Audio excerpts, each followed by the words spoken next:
Chairman Dan Fernandez saying there is therefore, the consumers are therefore have the raw deal here.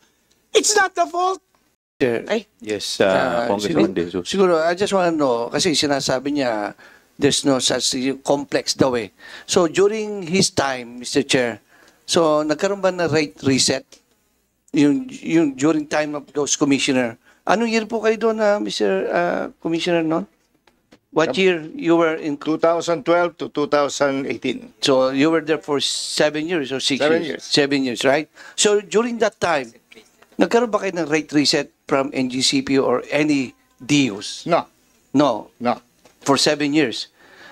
You mentioned that it's very complicated kung paano yan yung PBR. So, what happened? Bakit for the 7 years wala kayo? See, the problem is, it's been penalized ang NGCP and of course the private DUs including Meralco for 7 years. Bakit ngayon kanina, I heard from Chairman De Malanta, Mona Lisa, na they're already starting it.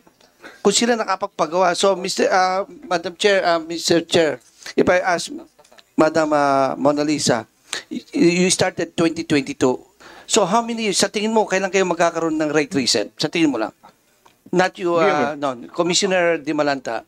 Opo. Yung sa NGCP po, patapos na nga po kami. Yun pong Meralco, ang commitment po namin ay by June tapos namin para masimulan po nila. So, in short, Mr. Chair, yung ERC, you started 2022. It will take you what, 2 years? And Meralco, 3 years? Tapos na rin? Give or ano, Hindi po 3 or more years. 3 or 4 years. po, Mr. Chair, walang isang taon kasi po fast track po itong ginagawa. See, that's what I'm talking about, Mr. Chair. Nung naupo si Madam De Malanta as Commissioner, natapos niya within 2 years and the other was less than 1 year. During panahon ni Mr. No, I'm not blaming you, Commissioner, because collegial body kayo. 7 years kayo, ni isang rate reset, wala kayong nagawa. I think you're appreciating in a different way. When I we think were ERC same banana. Commissioner nung commissioner ngayon, pare-pareho lang No, kayo no. eh. The It doesn't situation matter. is different. Kaya, so what I'm trying to say, bakit wala kayong reset from 2012 to 2018? Yun lang naman tanong ko, May I- Mr. Chair. I do not buy your statement that it's a different thing, no? So I don't buy that, Mr. Non. that's why may I answer. Just a moment, I'm still speaking. I don't buy that. You're answering us like you are very sure of what you're trying to do. You even corrected yourself. You said that, di ba? Di ba? That's what I You said a moment ago that there is a correction you made. Ibig sabihin, may error kayo. No, the error was previously. Oh, previously of what? Before your time? Yes. Oh, therefore, naniniwala ka, may error before your time. And you corrected that, di ba? That's why I wanted to explain. The error happened during the period 2010 to the third regulatory period.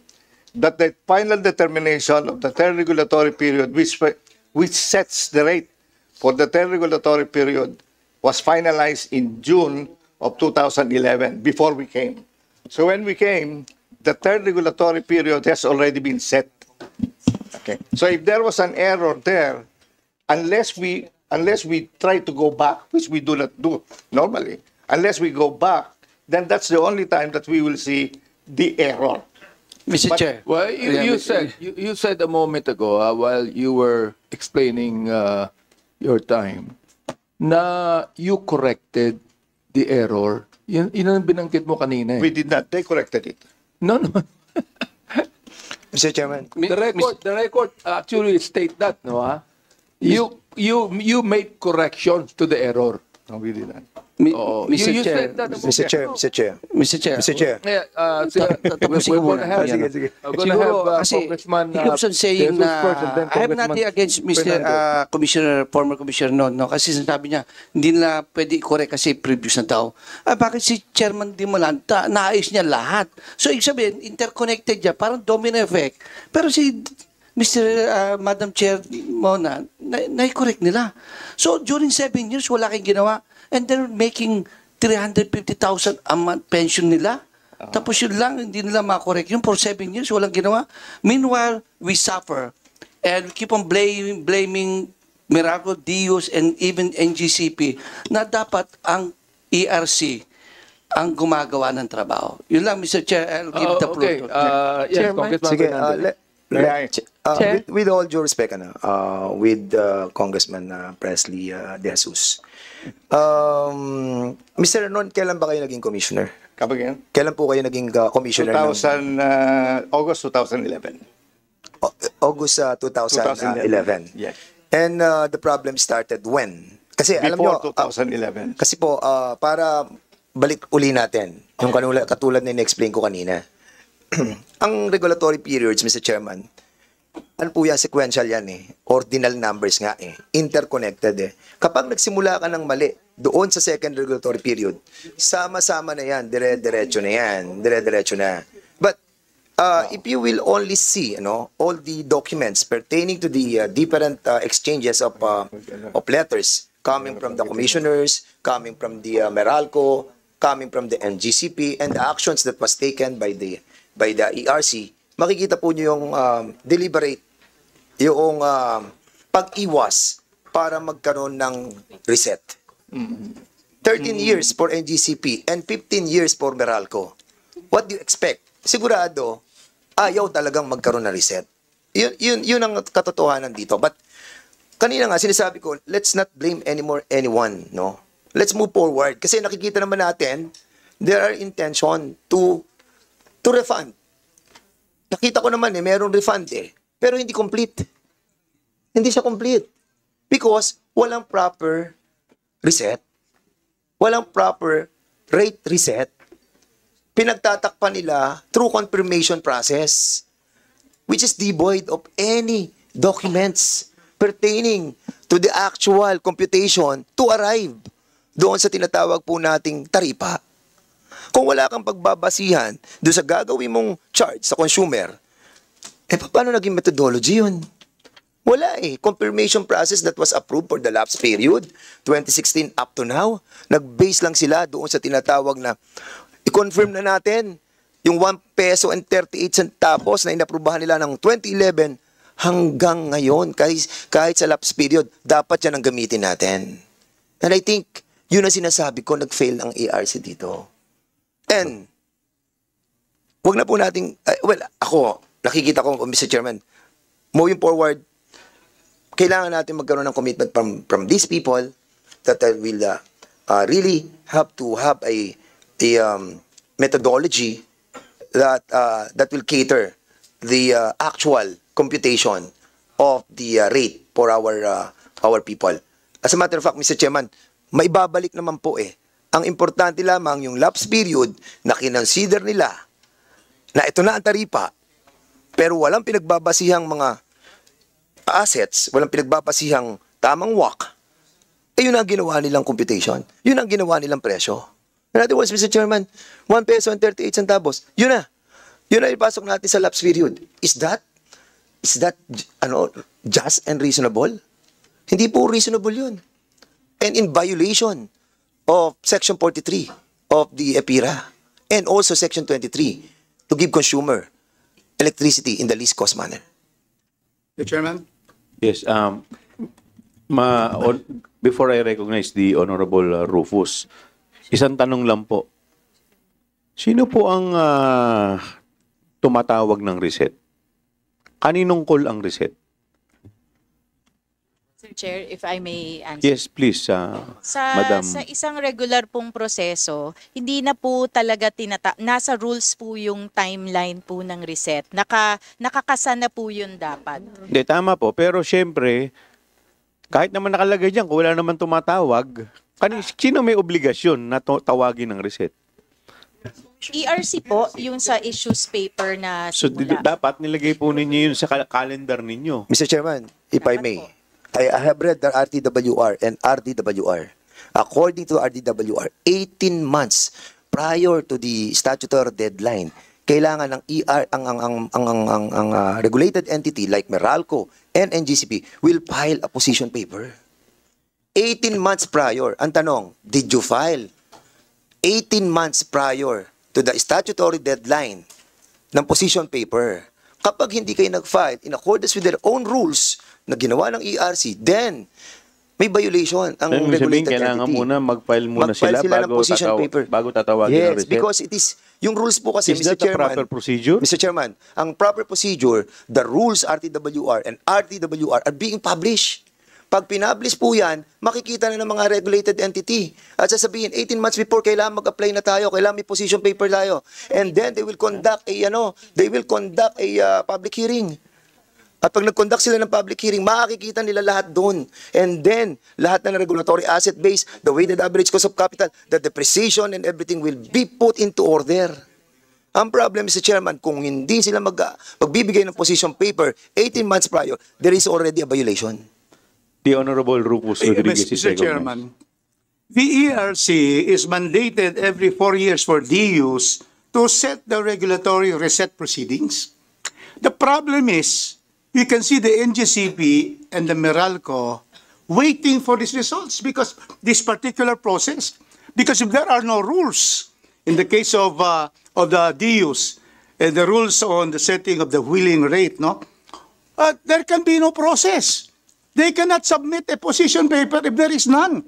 The problem is here is Meralco, ERC has failed.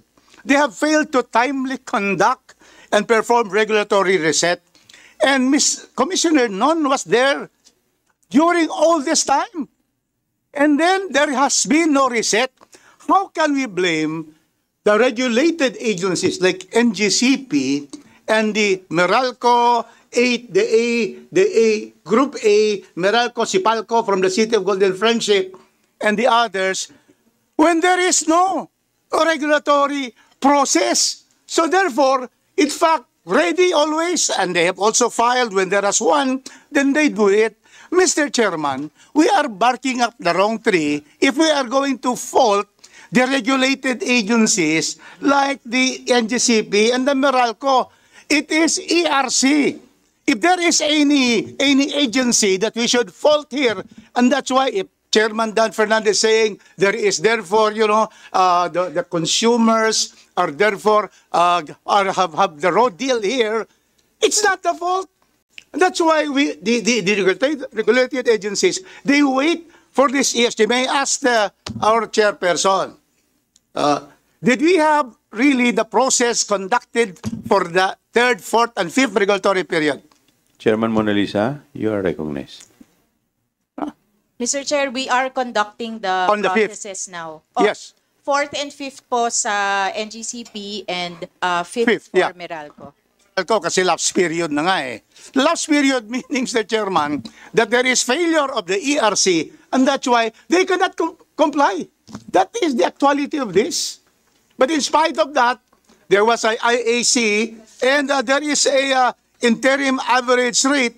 Meralco has already refunded a total of 48 billion because on their own, they came out and say, we would like to make sure already that there's already a interim rate, average rate.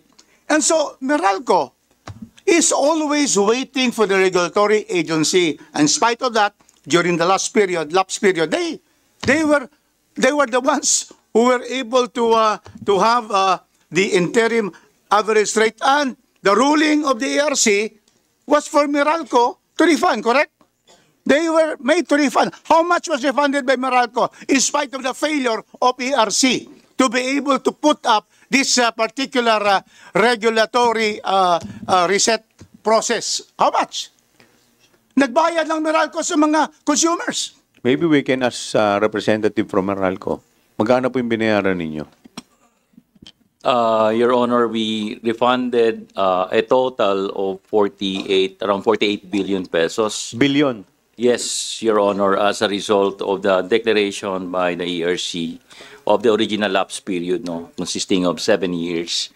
And we are proposing to refund again another about 19 billion pesos for the latest, as a result of the latest declaration by the ERC that the 3 years of the original 5 RP is declared lapse period. So who was the chairperson at that time of ERC? The one who should be Chairman. calling the reset. Ay, marami na pong chairs po pinagdaanan po. I think the first period was Chair Ducot, and then there was Chair Salazar, and then Chair Agnes. No, but de I think the issue here is not the first, the second. The issue is the fourth. Na hindi, third. Oh, so, Hindi. third and the fourth. So, sino ang chairperson nung third and fourth? Because yung first tsaka second, they did their job. So, yung third at tsaka fourth, I think we should invite them. Mr. Chair, Yes, Congressman I would Abante. think that the real issue here is this. Who is to blame? No, we cannot blame the new collegial body of the ERC, no? Because as according to Chairperson De Malanta, 2022 lang siya. So therefore, kung nag-reset na kayo, hindi ba ngayon, Chairperson, nag-reset po kayo. Therefore, kung nag-reset kayo, palagay nyo, nagkamali ba yung previous? Hindi, kung malaman, nagkamali ba yung previous? Sabihin nyo. Kaya si, Sabihin nyo, nagkamali ba yung Yes, previous? ma'am, sino ito? Mr. Chairman, if I may add, no, para at least maging transparent tayo sa fair, no? Yeah. Kasi meron tayong mga carry-over ng mga commissioners from the last batch of commissioners. And they were part of the decision-making during that time na ito ang naging resulta. At until right now, yung kino-question po natin na decision nila para sa lapse period, again and again, sasabihin po natin, Mr. Chairman, talagang mali ang confirmation process that they have adopted. So siguro, tanungin natin, Mr. Chairman, Commissioner Maceda. Oh yes, si Commissioner Maceda. Would you like to? Thank you, Mr. Chairman. Siguro po to put the circumstances in proper context po, no? We need to remember that as far back as 2013, and this is November 2013, the Commission already issued a notice extending the deadline of submission of comments on the issues paper. So nag-post na po ang Commission noong 2013 pa lang. Comnon should have mentioned that earlier kasi time po nila yun eh. Naumpisahan na po yung proseso nung pang 2013.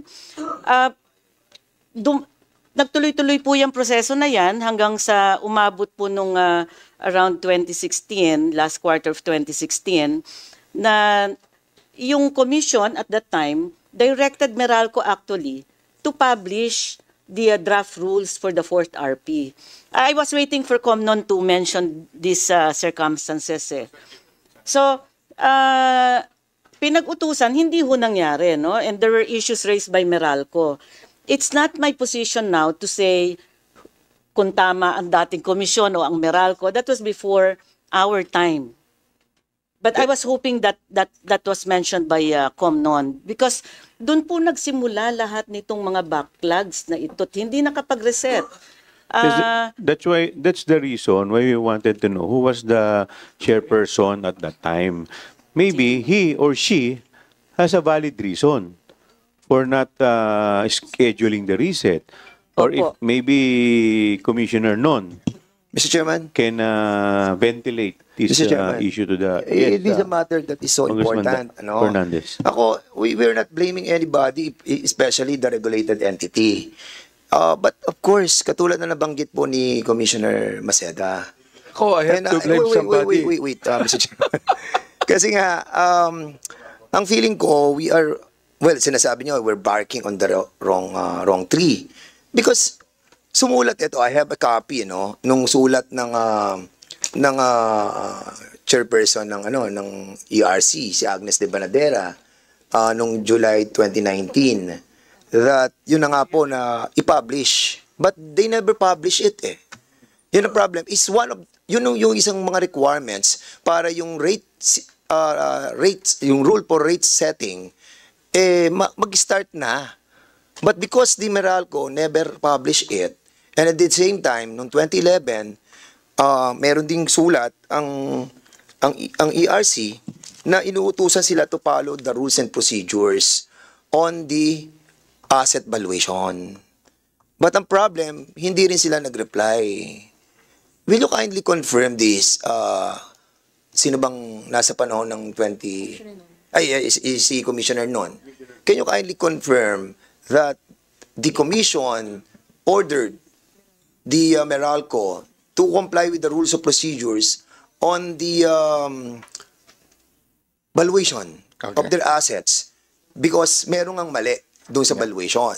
So did you done that na talagang inutusan sila? Yeah, I would like to thank Commissioner Maceda for reminding. Actually, as she said, the fourth regulatory period actually should have started in 2016.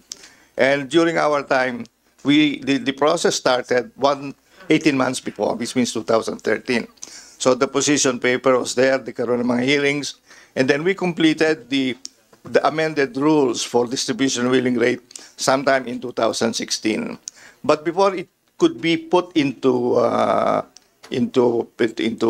implementation, it has to be published for purposes of there is a legal term for to be in effect.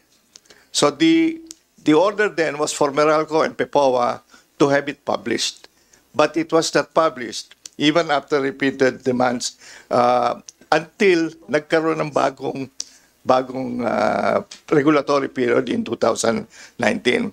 But before that, 2016, the ERC actually went into a internal problem. It started with the chairman then was Salazar. Chairman Salazar, after Ducot. Okay?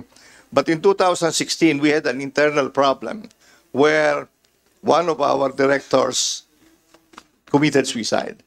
And nagkaroon ng investigations within ERC, what is the involvement of who, the chairman, and everybody. And that really threw up all the schedules.